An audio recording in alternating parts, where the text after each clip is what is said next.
Bab 43. Ye Chen kembali ke apartemen Dadu dan menemukan bahwa San Yi masih belum kembali. Poin kuncinya adalah bahwa ponsel San Yi tidak dapat terhubung sama sekali. Dapat dinilai dari kata-kata Xiao Sui bahwa San Yi bahkan tidak meminta cuti. Hal penting apa yang terjadi di rumah gadis ini? Atau ada sesuatu yang terjadi di tengah? Ye Chen mulai khawatir. Bagaimanapun, San Yi adalah seorang wanita, dan dia adalah wanita yang sangat cantik. Masyarakat ini tidak sehangat dan seaman yang terlihat di permukaan. Jika Anda melepas mantel yang indah, mungkin hanya ada bahaya dan ketidakpedulian. San Yi sangat penting bagi Ye Chen. Untuk kebaikan yang dia miliki saat itu, dia tidak boleh membiarkannya mengalami kecelakaan. Tanpa ragu-ragu, Ye Chen mengangkat telepon dan memutar serangkaian nomor dalam ingatannya. Provinsi Jiangnan, Gedung Qianlong. Qianlong Building, gedung tertinggi di Provinsi Jiangnan, membutuhkan waktu 3 tahun penuh untuk membangunnya. Tidak ada satu toko pun di sini, juga tidak dijual ke bisnis apapun, kehadirannya mewakili misteri.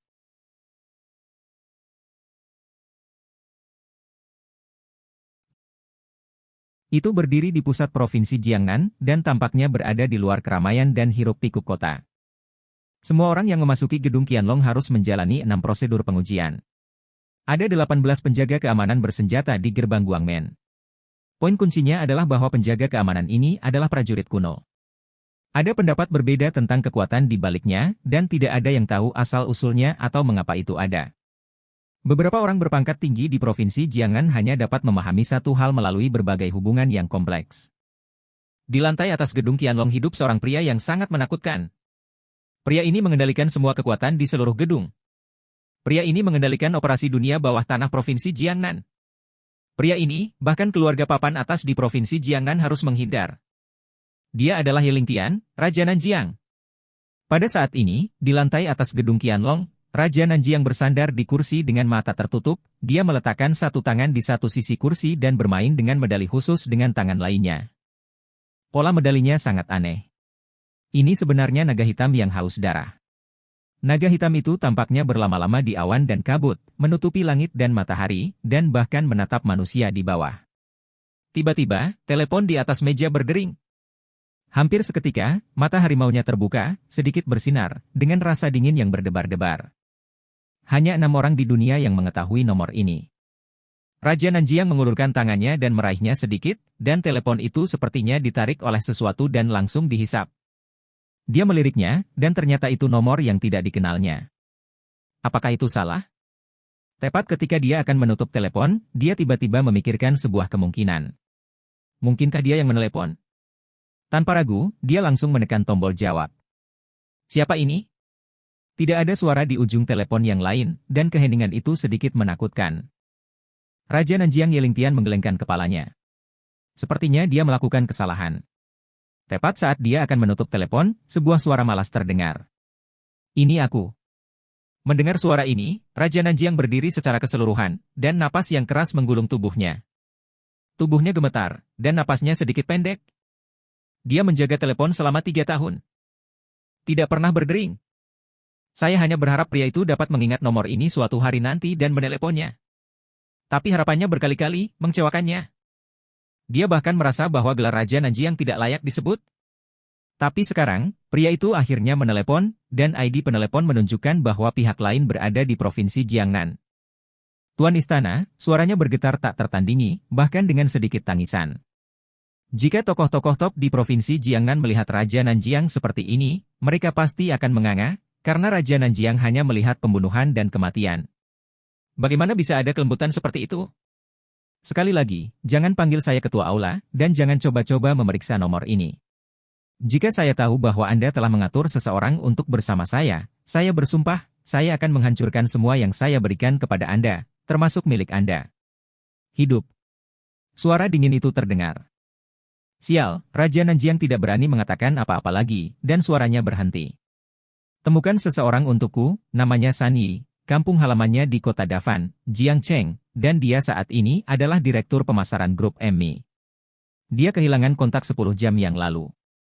Aku ingin tahu di mana dia sekarang, apakah dia dalam bahaya, dan apakah itu terjadi di rumah. Ada apa? Dalam 5 menit, saya akan menelepon Anda lagi, dan kemudian saya harus memberi saya informasi ini. Ada nada yang tidak salah lagi di ujung telepon, dan dia menutup telepon dengan rapi setelah dia selesai berbicara. Di seluruh provinsi Jiangnan, tidak ada yang berani berbicara dengan Raja Nanjiang seperti ini. Jika diubah menjadi sebelumnya, orang di ujung telepon itu pasti sudah lama mati. Tetapi pada saat ini, Raja Nanjiang segera memendam emosinya. Saat masuk ke situs web, dia melakukan panggilan dengan ponsel lain. Dalam 3 menit, saya ingin semua informasi seseorang, namanya Sunny, perempuan. Gambar berbalik, sebagian besar apartemen. Ye Chen menutup telepon dan berpikir.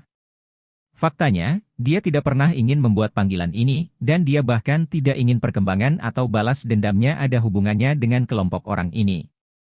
Tapi sekarang sepertinya ketika saya kembali ke Huaxia, saya harus menghadapi orang-orang ini.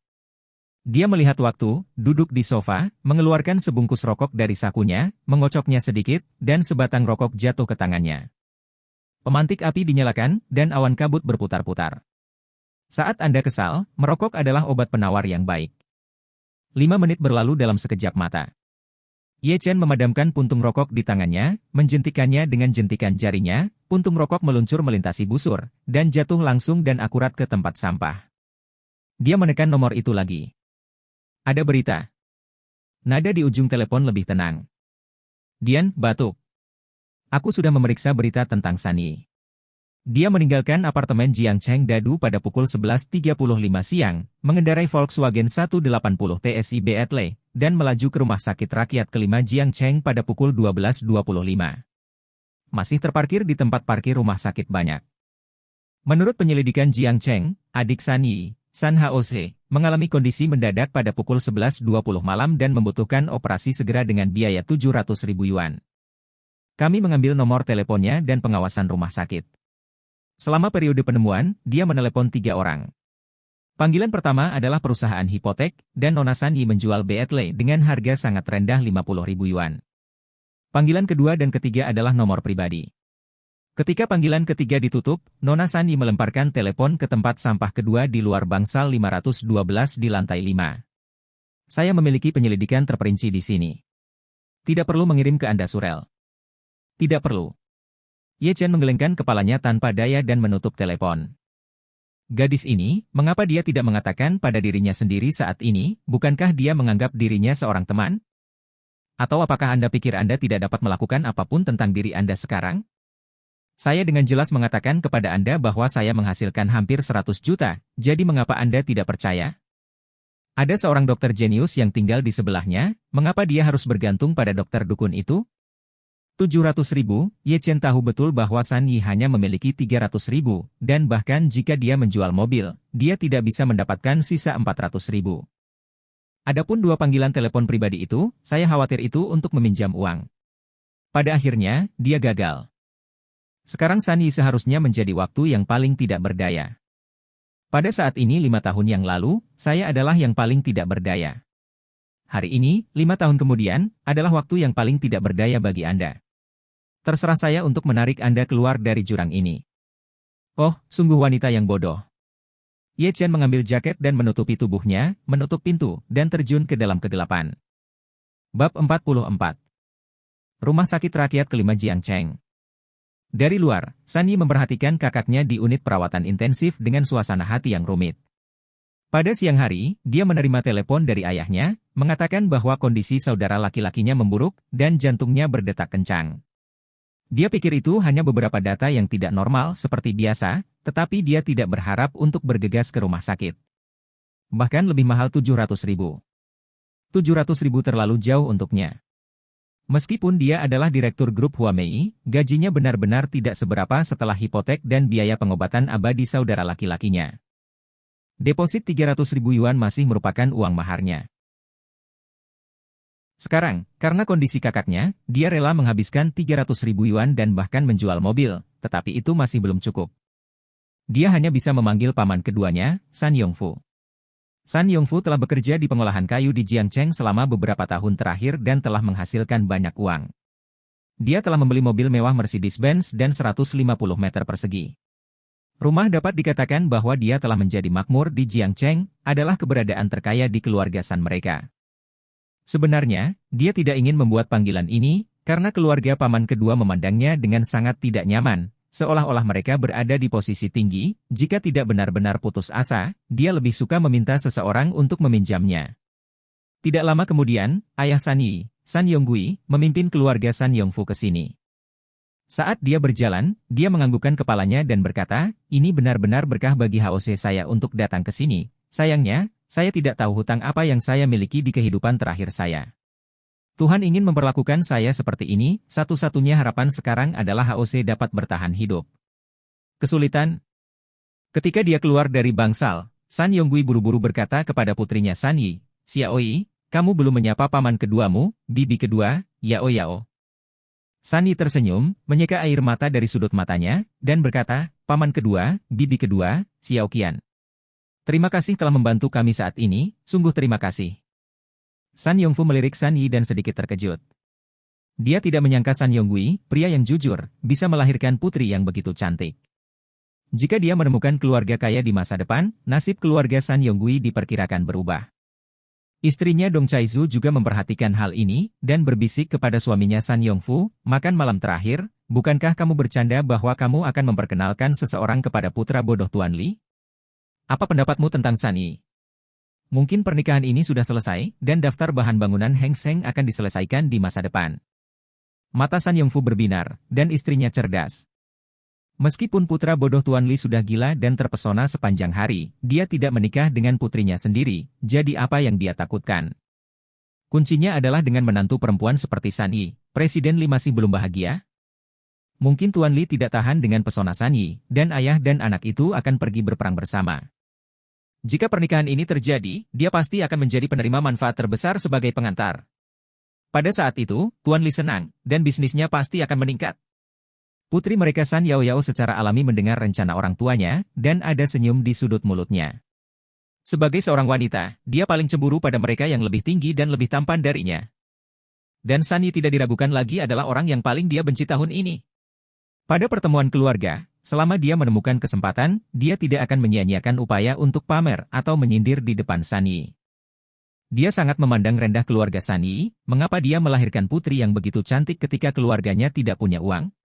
Kuncinya juga membawa botol minyak tarik yang setengah mati sepanjang hari. San Yao Yao pura-pura melirik San Haozhe di unit perawatan intensif, dan menghela nafas. Keluargamu benar-benar, aku tidak tahu kesalahan apa yang kamu lakukan untuk melahirkan hal yang sakit. Tahun-tahun ini, keluargamu bisa hidup sangat ya, itu semua diseret olehnya, sayangnya. San Yi sedikit marah, apa yang sakit dan tidak bahagia, baru saja akan membantah. San Yonggui menarik lengan baju San Yi dan berbisik, jangan bicara. Apakah kamu ingin menyelamatkan saudaramu? Hanya paman keduamu dan yang lainnya yang boleh meminjam. Itu? Kami punya uang, turunkan postur kami. San Yi memelototi San Yao Yao dan berhenti berbicara. Pada saat ini, Dong Chaizu muncul dengan senyum di wajahnya dan peduli pada San Yi. San Yi, bibiku melihatmu tumbuh dewasa, dan tentang saudaramu, keluarga San lama kita harus membantu. Iya. Sangat tidak mungkin untuk mengatakannya. Jika Anda tidak membantu saat ini. Wajah San Yi sangat gembira. Dia tidak pernah berpikir bahwa bibi kedua yang selalu jahat dan pelit akan berdiri saat ini dan mengambil inisiatif untuk membantu keluarga mereka. Dia dengan bersemangat berkata, bibi kedua, apakah ini benar? Apakah Anda bersedia membantu HOC? Dong Chaizu berkata dengan serius, itu wajar, semua orang adalah saudara. San Yonggui tidak lagi tenang, dan dengan cepat berjalan ke San Yongfu, saudaraku, aku bersedia menjadi sapi dan kuda untukmu dalam hidupku, terima kasih, aku pasti akan menemukan cara untuk membayarmu kembali. San Yongfu tersenyum dan menepuk bahu San Yonggui, tidak apa-apa jika belum, mungkin kami akan mengandalkanmu di masa depan. San Yonggui sedikit bingung ketika dia mendengar ini. Dia akan menanyakan sesuatu ketika dia melihat Dong Chaizu meraih tangan putrinya San Yi dan berkata, ngomong-ngomong, San Yi, kamu berusia awal 20-an, apakah kamu sudah mencari? Untuk pacar. San Yi menggelengkan kepalanya, aku masih muda, jadi aku tidak terburu-buru mencari pacar. Wajah Dong Chaizu senang, dan dia hampir bertepuk tangan untuk bertepuk tangan, dan dengan cepat berkata, kamu mencari pacar, sedangkan untuk wanita, kamu adalah yang paling populer di usiamu, atau bibi kedua akan mencarimu. Ngomong-ngomong, beberapa hari yang lalu, saya mendengar bahwa putra Tuan Li dari bahan bangunan Heng Seng sedang berkencan buta. Bahan bangunan Heng Seng adalah pemimpin dalam industri kami. Paman kedua Anda akan melihat wajah mereka. Jika Anda menikah dengan mereka keluarga Li, jangan bicara tentang penyakit saudaramu, seluruh keluarga San kami mengandalkanmu. Ketika San Yonggui mendengar ini, bagaimana mungkin dia tidak mengerti apa yang dimaksud pihak lain. Perasaan ini baginya untuk menjual putrinya. Selama bertahun-tahun, San Yonggui merasa bahwa putri inilah yang paling ia berutang. Pada awalnya, San Yi akan pergi ke universitas, dan nilainya bagus, tetapi untuk menghasilkan uang untuk menghidupi keluarganya, dia dengan tegas melepaskan kesempatan untuk melanjutkan belajar, dan dia bekerja lembur siang dan malam untuk menghasilkan uang. Jika dia tidak memberi San Yi hak untuk memilih kebahagiaan, maka dia San Yonggui benar-benar menyakiti putri ini. Jadi pada saat ini, San Yonggui langsung berdiri dan menolak, "Kakak ipar, jangan khawatir tentang urusan seumur hidup San Yi. Keluarga kami San Yi akan menemukannya sendiri." San Yi secara alami memahami maksud Dong Caizhu. Jika dia benar-benar mengambil uang mereka, dia pasti akan menjual dirinya sendiri. Untuk ratusan ribu ini, menikah dengan pria yang tidak Anda kenal? Tidak layak sama sekali. Bibi keduanya benar-benar memiliki sempoa yang bagus. Wajahnya menjadi dingin dalam sekejap, dan dia berkata dengan sedih, "Bibi kedua, jangan khawatir tentang urusanku. Karena tuan muda dari keluarga Li sangat baik, mengapa tidak membiarkan Yao Yao menikahinya?" San Yao Yao tidak menyangka San Yi akan terlibat dengannya, jadi dia berkata dengan marah, "Apa yang kamu katakan, San Yi? Aku tidak akan menikahi orang bodoh itu." Kata-kata itu jatuh, dan wajah San Yi dan San Yonggui bahkan lebih jelek. Ternyata objek yang diperkenalkan Dong Caizhu